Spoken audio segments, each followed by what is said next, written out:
Morning guys.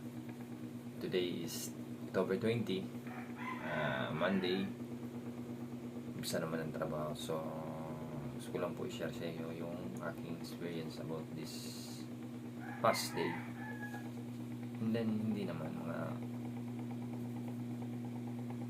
ilang taon ko na kasi itong nararamdaman. Yung aking problema sa pag-ihi. Kasi palagi akong umihi, may dugo. More than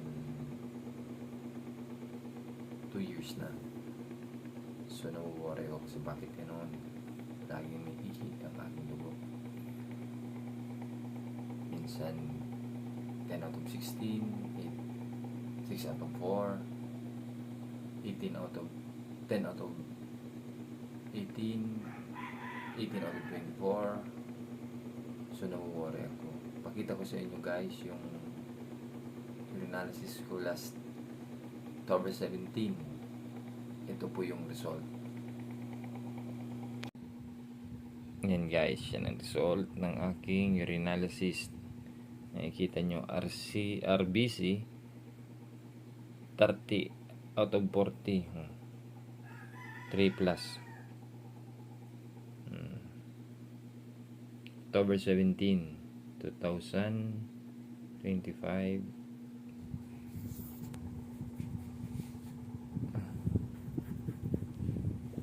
Tapos, nung kahapon, 19, ito na yung result.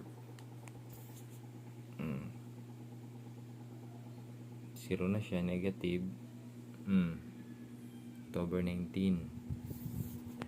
So, ito lang po yung, hindi ko po ito pinopromote. Ito lang po yung ininom kong gamot. I am amazing pure organic barley.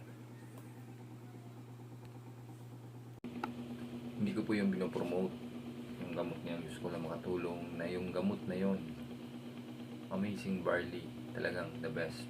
In just 2 days, yung 2 years kong iniinda na hindi mawala-wala, yun lang tiniko.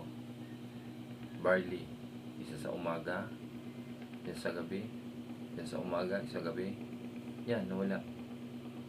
And then panalangin sa mahal na Diyos na sana mawala yung mga problema natin sa buhay. Tiniling naman ng mahal na Diyos. So gusto ko lang makatulong kung sakaling kayo na may problema,